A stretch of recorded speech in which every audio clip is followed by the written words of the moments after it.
Also includes laws which ban Dalits from becoming Christians or Muslims at pain of losing their jobs, their scholarships, their seats in parliament. This also includes laws which are being enacted where people are being ousted from their homes in villages, in small hamlets, in Chhattisgarh, in Madhya Pradesh, in Orissa, and parts of Jharkhand. This tribunal was set up to redress that issue. In light which has been shed on anti-Muslim violence, anti-Dalit violence, it has become necessary also to include the violence against Christians to bring to you the enormity of state violence aided and abetting non-state actors in this lovely country of ours. 3 months ago, we decided that the time had come to expose this to sunlight so that Indians could see what was happening, so that communities could see what was happening to their less fortunate brothers and sisters, and to see, let the world see what was happening to religious minorities in this country, because we live in a globalized world where human rights and the welfare of all people is the concern of all people. When a person is killed in Bangladesh, we quite correctly worry.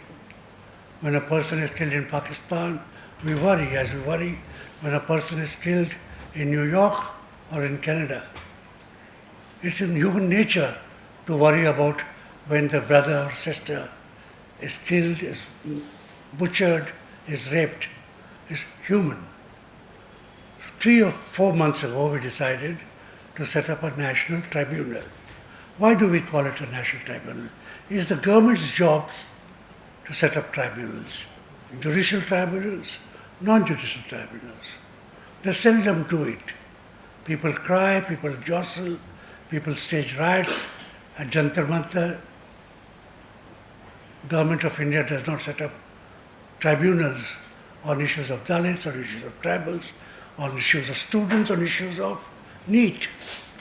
These are fit subjects. So when government will not set up a tribunal, people will have to set up a tribunal. So with Harsh Mandar's well-known Karawai Mohabbat, which for the last 10 years, and I'm its oldest member, we have been touring this country looking for those who have been victims of hate campaigns, including lynching.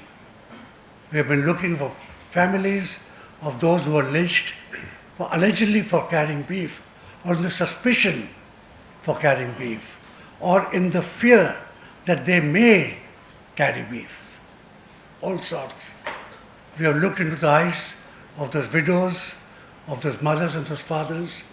We have wondered why the killers were not arrested and why the brothers and fathers of the victims were jailed. This is not limited to Muslims. The same phenomena, barring the lynching, or sometimes the lynching, also happens to Christians. But a more morbid factor emerges. By the grace of God, you could say, no Muslim grave has been desecrated, no body has been dug out and thrown on the road. No person who has been dead has been stopped from being buried by his or her son or grandson. This has happened here. In a country where the Supreme Court has ruled more than once that it is a man's right and a woman's right to life, to dignity and life, and it's the right of every Indian, every human being in India to dignity in death. It's a very important thing. It's among the few countries which has legislated where courts have ruled on the dignity of death. And yet, if you're a tribal or a Dalit, In Chhattisgarh, there is no dignity in death. So this National Council was set up with people with a heart who were known for their work, who were known for their, how should I say, integrity, and who were known for their perseverance. We met relatives and leaders and civil society people. And then at the end of this many visits to these places, in which we visited the graves of Graham Stuart Staines, who and his two sons were burnt alive in Orissa, and of Arul Das, a Catholic priest, who was killed with bows and arrows deep in a forest for no crime of his other than he was there. And Dara Singh was also there. We discovered then again, after almost 2 decades, that Dara Singh in that 1 year, 1999, from January to August, had killed a Protestant Christian and his 2 sons, had killed a Catholic priest, and had killed a Sunni Muslim. The Muslim for accompanying cattle. He was a trader of cattle and other things, but he was a trader. The priest for no fault of his. For Graham Staines and his sons, because they looked a foreigner and they didn't like him, and they burnt him alive in his jeep. We went there to also understand the antiquity of this crime. It's 20 years almost since 1999, 16 and a half, 17 years. Why is the national conscience not aroused? 2000 and 2008, Orissa witnessed huge violence, bigger than what happened in Manipur just now. 75,000 people in the forest, 4,500 houses burned to ashes, almost 400 churches burnt, many people killed, many women raped. Why has not just the media, why has government, civil society not been conscientized? That was one of our thirst to understand why we have not been conscientized. And therefore, at the last session of the tribunal, which was held yesterday at the Constitution Club, for 9 hours, we listened to victims who had come here at an invitation.